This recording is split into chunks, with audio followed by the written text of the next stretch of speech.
Chapter 19. Christmas Eve 1876. Large crowds of people have been hanging around outside the Hayes' estate with campaign signs in support of both Hayes and Tilden. A group of Christmas carolers moves ahead of the spectators and begin to sing holiday songs. Governor Rutherford Hayes and his wife Lucy are outside maneuvering through the gathering to shake hands with their supporters and even some of the Tilden people as well. Rutherford watches his wife with a protective eye as she works her way through the crowd. In these situations, there's always that nagging fear a loving husband has that someone might do something to insult or harm his wife. After a few minutes, Lucy waves goodbye, turns and begins to walk back toward their house.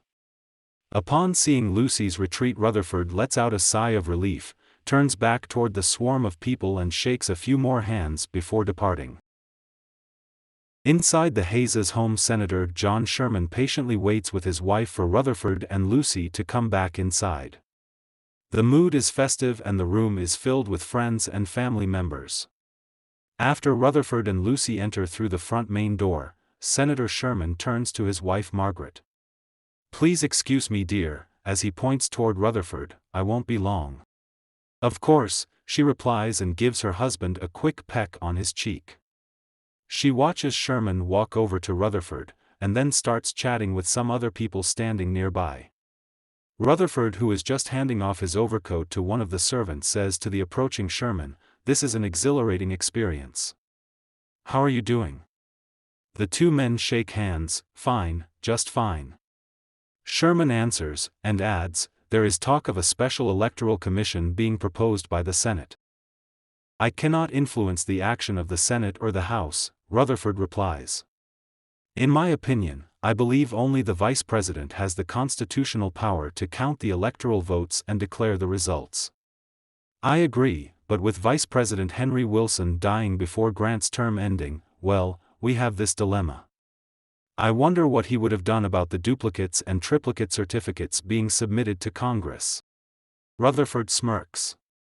"Henry had his own scandals to deal with.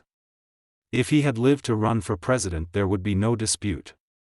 No doubt he would have lost by a landslide, the same as I just did. As for my thoughts about the electoral votes, Congress does not have the right to interfere in the process. If I am inaugurated president, I will do it for the party, but swear to you on this night that I will not seek a second term." Across the room, Lucy looks over and waves her hand at Rutherford to join her. Catching her gesture, Rutherford turns to the senator, "I believe our wives want us to put aside politics for the evening." Both men walk toward their wives. On the street, just outside the White House, several carolers are singing holiday songs. Not far from them are several die-hard protesters who have refused to go home, even though it is Christmas Eve. A few soldiers stand guard at the front entrance, with a few more along the driveway that loops its way in front of the main entrance to the grand building. These soldiers, unlike the protesters and carolers, have to work the holiday to protect the president and his family in case any commotions occur. Inside President Grant's office, he and his wife Julia stand by the window in each other's arms, enjoying the entertainment. Grant says to Julia, "Do you hear it?" Julia asks, "The music?" Grant responds, "Yes, that, but I meant the quiet, the serenity. No one is arguing tonight." She snuggles closer to him, yes." Grant leans over to her ear and says softly, "Are you going to miss being First Lady when we leave? All the attention will not be on you anymore and the focus will shift to the next First Lady." Julia answers, "No, not at all." Grant is perplexed by her response and Julia continues to explain, 8 years has been long enough. The next First Lady, whoever it is, or hostess, since Tilden has no wife, will figure out the job the same as I had to. My plans for us over the next few years will be refreshing for us and our family. We'll be abroad, enjoying our civilian lives and focusing on writing and publishing your memoirs. We definitely can use the extra income." At the mention of his memoirs, Grant lets out a moan and walks over to his desk. He reaches out and picks up his partially smoked cigar from an ashtray. With a slight grin, Julia follows him and takes the cigar from his hand and places it back in the ashtray. I understand you're uncomfortable about writing your memoirs. Julia pauses for a moment, then adds, I know of a very talented writer that is willing to work with you. Raising an eyebrow, Grant picks up his cigar again and lights it. Julia boasts, his name is Mark Twain. He's a very popular author. Grant turns and looks back out the window at the people outside. As a wisp of cigar smoke curls around above his head, Grant remarks, Mark Twain? Never heard of him. Back in New York City, hundreds of Tilden supporters surround his Gramercy Park estate. Several horse and carriages arrive and then leave after dispatching famous actors, writers, and politicians decked out dressed in their best attire in front of the mansion. People outside on the street can see the festivities inside, including a stringed quartet through the large plate glass windows. Mary and her socialite friends are wearing lavishly embellished dresses with ecru lace, fringe, braids, and flowers of every variety. Mary is busy socializing with the guests, and one who captivates her attention is honest John Kelly. Meanwhile, Samuel, along with his nephew William, Congressman Abram Hewitt, John Bigelow, Mr. Smith, and Manton Marble, have all gathered together in the reading room. Marble, who is the editor of the New York World, has been a close friend of Samuel's for years, and he always attends Tilden's Christmas functions not as a newsman, but as a close friend of the family. In the main part of the house, outside of the reading room, the holiday event is now in full swing. After finally catching his hostess's attention, John Kelly invites Mary to dance. Shall we? He asks Mary, while taking her hand and leading her to an area set aside for dancing. You make it difficult to say no, Mary replies. During the same time, inside the reading room, Bigelow asks Samuel, have you decided on any choices for your cabinet? Samuel winks at his best friend, raises his glass of wine towards the big man and says, definitely you, my most trusted friend. He then looks at the other men gathered around. I am considering Charles Francis Adams for Secretary of State. Bigelow is delighted by the announcement and raises his own glass in acknowledgement. Good choice. The other men agree and nod their approval. Who else? Bigelow asks. Samuel takes a sip of wine from his glass, Charles O'Connor for Attorney General, and I'm thinking of David Wells for Secretary of the Treasury. Again, Bigelow and the others nod their approval. Samuel turns his attention toward Marble and Hewitt and says, Lyman Trumbull, William Sumner, and both of you, of course, for other posts. Then he turns to Mr. Smith and William, I have not forgotten either of you. I need the best people working with me. Men I can trust. Both men turn and grin at each other. What have you heard from Hendrix? Hewitt asks. Not much. I think he and the Tammany boys wish he'd won the nomination instead of me. Their support of him for president was made obvious. Replenishing his now empty glass, Bigelow pipes in, it would do them and your vice president good to realize that the Republicans would have shown Hendrix no mercy either. The men laugh at this and clank their glasses together. Samuel then turns to Hewitt and, in a more serious tone, says, we do need to resolve the Reconstruction issue in the South. The Democratic leaders in the Confederate States want the federal troops out. I agree.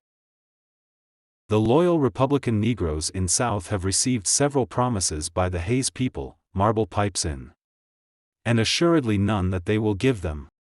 I'll make sure that their civil rights are protected and that the federal troops are moved out in a reasonable time frame, Samuel replies. He then turns his focus back to Hewitt, we need to schedule a meeting soon to discuss this idea of an electoral commission. The thought of a few men deciding my presidency is not what the people expect or what I want. Hewitt frowns, but before he can respond, Mary appears at the door to the reading room. Upon her arrival, the men give a slight nod as Samuel asks her, is there a problem? Without saying a word, Mary walks over to the group and takes her brother by the hand. Come gentlemen, it is Christmas Eve and all of you are the main attraction. Allowing her to lead him out of the room, Samuel smiles and gestures his helplessness with his free hand. The other men chuckle quietly and begin to follow their host and hostess toward the party area. As they near the door to the main hall, Hewitt reaches out and takes hold of William's arm. He leans over into William's ear and in a hushed voice says, "I've heard a nasty rumor about you. It has been brought to my attention that you've tried to bribe an elector in Oregon. Is there any truth to this rumor?" Frowning, William responds, "It's not what you think." Both men then notice that Samuel is staring at them, a questioningly look on his face. Hewitt smiles back at Samuel, then back toward William, and says in a low voice so only he can hear, "We'll discuss the issue at a more appropriate time." William nods in agreement. As Hewitt walks on toward the party in the other room, William turns toward Mr. Smith, who had stopped and noticed the exchange. William glares at Mr. Smith as if to say, "I told you so." Mr. Smith, not privy to hearing the accusation Hewitt has just implied, looks back at William and innocently shrugs his shoulders. Inside the New York Times editorial room there are several reporters rushing to finish their reports so they can go home to be with their families on this merriest of holidays. Standing off to one side are John Reed and Zach Chandler, who are watching the bustle of activity with mild interest. Reed asks Chandler, "What do you know about the Electoral Commission being proposed?" Chandler grunts and gripes, that the Democrats are supporting it and we are not. Concerned by his answer, Reed replies, "I didn't anticipate this. I thought once we confused the vote in the South that the Republicans controlling those states would have easily counted Tilden out." Chandler barks back, "Don't jump to any conclusions just yet," and with a stern expression on his face, he looks Reed in the eye. The House and Senate have to agree on terms before any special commission is in place. Still curious, Reed asks, "How will that work?" "I don't know yet," Chandler sighs, then adds, "Senator Conkling, who was not thrilled that Hayes took his nomination from him, wanted a different outcome." Looking back to the reporters working diligently, frustration returns to his face. His eyes narrow and he practically spits out his words, "I swear to you that even though he is a loyal Republican, I think he wants Tilden to win just to throw it in our faces for not nominating him." Sensing Chandler's frustration, Reed stuffs his hands in his pockets and doesn't reply while silently thinking about what he has just been told. After a brief moment, Chandler's demeanor calms a bit, as he reaches for his coat and hat hanging on a nearby chair. He places his hat on his head and slips on his coat and says, "Time for me to go, it being Christmas Eve and all." Reed fumbles with some of the papers on his desk. "Yes, quite right. Go on home. Enjoy the holiday with your family. I have none here in New York I care to waste time with." As Chandler heads toward the door, he stops and turns to face Reed again. In a calmer, softer tone, he adds, "Don't worry, John, we've been successful thus far. Hayes will be elected and you will be generously rewarded." Reed fires back, "I didn't do this for the money, and you know it." Chandler smirks, "Maybe not, Mr. Reed, maybe not. But many men, even the ones who claim the highest of integrity, do." He then touches the brim of his hat, turns and walks out the door, leaving Reed who has an angry expression on his face. 2 days later, Samuel, Congressman Hewitt, William Pelton, Manton Marble, Mr. Smith and John Bigelow are all seated in the reading room discussing the day's business and the proposed electoral commission. Samuel stands, reads a piece of paper in his hand, and announces to the men, "On the 1st, I will be at the inauguration for Robinson when he takes my place as governor. I should not be absent but a day." He then looks to the congressman. "Tell us more about the happenings in Washington, Mr. Hewitt." "One moment, if I may," Bigelow chimes in. "What exactly is the special commission?" Not turning away from the congressman, Samuel adds, "Before we complicate the issue about the commission, wouldn't you agree, Mr. Hewitt, that there should be a resolution in the House first and then one later in the Senate?" Hewitt looks at Bigelow and replies, "A special commission is being proposed to decide what electoral certificates are valid and to be counted." Samuel pauses for a moment and then retakes his seat, placing the paper he has had in his hand on a nearby table. With a resolution in the House asserting exclusive rights of the House and Senate, they will be acting concurrently to count the electors' votes. They will until the duplicate certificates are presented, Hewitt counters. And then what? Bigelow asks defensively. With an incredulous look, Samuel asks, are you suggesting neither the House nor Senate will have any say about which ones are valid? They will make an attempt to, yes. An attempt? Samuel asks, raising his hand in the air. Will they at least debate these certificates before the country in the House of Representatives? Hewitt leans forward in his chair, and begins to explain how he thinks the process will work. There will be no debate regarding the disputed electors' votes. That is what the Special Commission is for.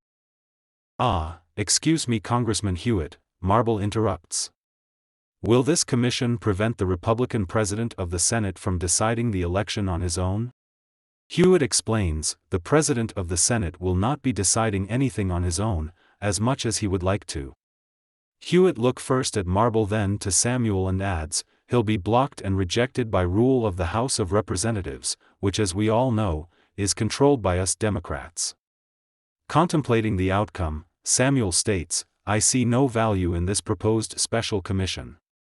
How does it serve us? What are Senators Thurman and Bayard advising?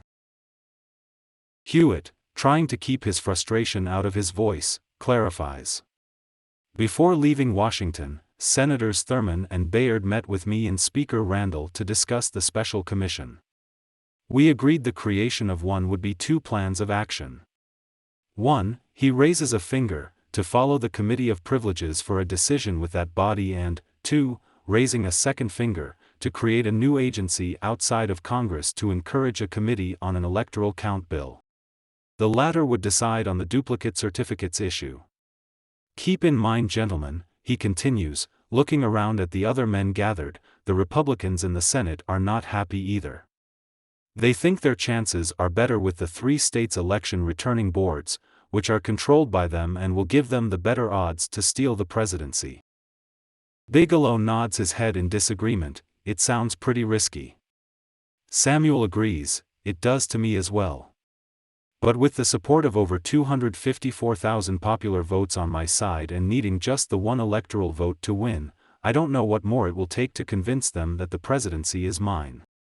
Bigelow, disgusted by the Commission's proposal, articulates, there are 19 votes between those 3 disputed states and the Republicans are fearful Samuel may get the one with the aid of an electoral commission? Looking down at the floor in front of him and his disapproval continues, Grant should have taken control of his party's antics and prevented them from using the military to cheat Hayes into the presidency. As president he should insist that Samuel be sworn in as the rightfully elected winner. They all agree, except for Samuel, who with a slight smile says, Grant would have me shot by one of his soldiers before he turned his back on his cronies. The men chuckle at this and Samuel, folding his arms over his chest, continues, unfortunately my presidency must be resolved legally before I can take the oath of office. With the exception of Hewitt, none of the men agree that the special commission is the solution. They are frustrated and believe the Electoral Special Commission is a conspiracy created by the Republicans to cheat them and the country out of a Tilden presidency. Meanwhile, in Grant's office of the White House, President Grant is seated at his desk reviewing paperwork when his aide knocks on the door. Grant calls out, without looking up from the paperwork spread out in front of him, come in. The aide peeks his head into the room and announces, pardon me, Mr. President, but Representative Conger of Michigan is here to speak with you. Grant shuffles some of his paperwork and barks, yes, all right. Send him in. Without pause, Congressman Conger strolls through the door and heads toward Grant's desk. The president stands and walks around his desk to greet him and the two shake hands. Good morning, Mr. Conger, Grant grins, haven't seen you for a while. Then Grant raises his hand. Let me guess, the election matter. Conger answers, to get straight to the point, I'm not one for idle rumors, Mr. President. Conger continues with a slight frown, but it has been told to me that Tilden was intending to take the oath of office even at the risk of being shot. Would you order it if he did such a thing? Grant smirks. No, Mr. Conger, I would not shoot Mr. Tilden, but I would have to arrest him. Seeming relieved by the president's response, Congressman Conger relaxes. Grant then continues, and what have you heard from Governor Hayes? Conger walks over to a chair and sits down before responding. Grant watches him and asks again, have you heard from Governor Hayes? Taking a moment to answer, Conger says, he has written to me. Grant reaches for a cigar from his desk and walks over and sits in a chair across from the congressman. A moment of silence passes between the two as he lights his stogie and takes a few puffs. He looks straight at the congressman seated in front of him and waits. Another silent moment passes, and then he asks, well, Mr. Conger? Are you going to make me wait all day? What has he to say? Cautiously, Conger replies, he is concerned about the proposed electoral commission. Is he now? Grant questions with a sarcastic smirk. He takes another puff of his cigar and blows the blue smoke above his head. Is Hayes questioning the authority of the Constitution on the matter? At this, Grant raises his eyebrows and says, well, Congressman, you can tell Governor Hayes the next time you write him, that it is the duplicate and triplicate elector certificates that created this situation and not the people's votes. In my personal opinion, he lost the election by over 254,000 votes. Conger looks at Grant's expressionless face. He is not sure if the president is angry or not, so he says nothing. Grant takes a few more puffs from his cigar, leans forward and places the stogie in an ashtray. He looks Conger directly in the eyes as the smoke continues flowing upward. Conger sees a brief moment of fury flicker in the president's eyes, and Grant firmly replies, please explain to Governor Hayes for me that it is quite possible, in fact, that the framers of our Constitution are to blame. After all, they made no provision for duplicate electors' certificates. In fact, I think they would consider it to be fraud and treason to do such a dishonest thing, as do I, and would have, if the decision were mine, which it is not, disqualified any states that submitted them. Yes, for sure, that's exactly what I would do, that is if I had the authority. Conger stands noticeably nervous from his chair. I will tell him. Grant picks up his smoldering cigar and clamps it between his teeth as he stands. His stone face softens slightly and he grumps, have a good evening. The congressman indicates agreement, quickly turns and makes a hasty exit. Grant glares at the now empty chair the congressman had just occupied. Seemingly annoyed, he leans back, blows a large plume of smoke into the air, and thinks to himself, I should have been more aggressive in seeking a third term.